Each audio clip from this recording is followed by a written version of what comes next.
আজকে লাউ দিয়ে মাছের মাথা দিয়ে রান্না করব। এখানে মোটামুটি বড় সাইজের একটা রুই মাছের মাথা, সুন্দর কচি একটা লাউ। কড়াইতে সরিষার তেল দিয়েছি, মাছের মাথাটা একটু বেটে নিতেছি।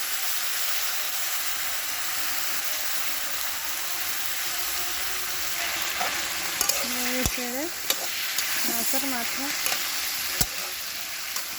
বেজে নিয়েছি। মশলা ভালোভাবে কষিয়ে লাউতে পানি দিয়েছি। লাউতে দ্বিতীয়বার পানি দেওয়া যায় না, লাউতে একসাথে পানি দিতে হয়। আমি পানিগুলো দিয়ে দিয়েছি, এবার লাউ দিয়ে দিব। ভালোভাবে কষিয়ে লাউগুলো দিয়ে দিয়েছি।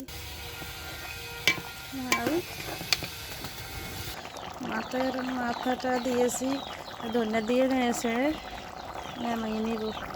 ধনিয়া পাতা দিয়েছি। লাউ রান্না শেষ, লাউ রান্না রেডি।